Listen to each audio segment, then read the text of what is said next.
Terra Femina et le Vif, l'Express belge, m'ont permis de découvrir comment certaines entreprises britanniques, mais aussi américaines, octroient désormais des congés de maternité et de paternité aux propriétaires d'animaux. Et là, vous me voyez soupirer. Oui, oui, on en est là, Fabienne. Dans quelques entreprises anglaises et américaines, on parle désormais en français de paternité. En anglais, on dit paternity, puisque pao veut dire pat. Oui. C'est une semaine de congés supplémentaires par an pour s'occuper de son animal de compagnie. Mais il y a des circonstances quand même précises, non? Alors, ces salariés possédant un chien, un chat, un autre animal nécessitant des soins peuvent laisser leur poste de travail pour se rendre auprès de cet animal. USA Today cite le patron d'une société anglaise de Manchester, Bitsol Solutions. Il s'appelle Greg Buchanan et c'est lui qui parle. De nos jours, les animaux sont comme des enfants. Donc pourquoi les employés ne pourraient-ils pas avoir un congé à leur arrivée? Et oui, là, il évoque ce moment si important quand le petit animal arrive à votre domicile. Mais non, mais ne levez pas les yeux aussi. Non, je lève pas. Un petit chiot qui arrive, c'est mignon. Mais il peut aussi avoir, Fabienne, des congés donc rémunéré pour accompagner son animal chez le veto, l'éduquer, être présent malheureusement dans ces derniers instants.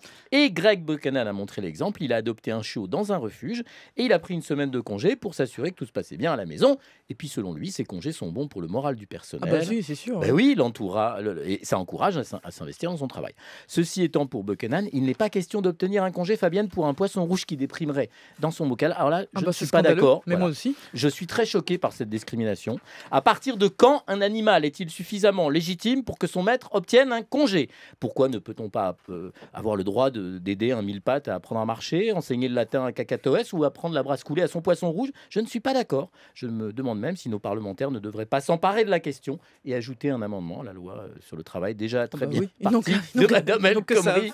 Plus sérieusement, pour finir, je sais bien que Gandhi disait qu'on peut juger de la grandeur d'une nation par la façon dont les animaux y sont traités, mais qu'aurait dit le même Gandhi d'un monde, le nôtre, dans lequel on finira par mieux traiter les animaux que pas mal d'humains?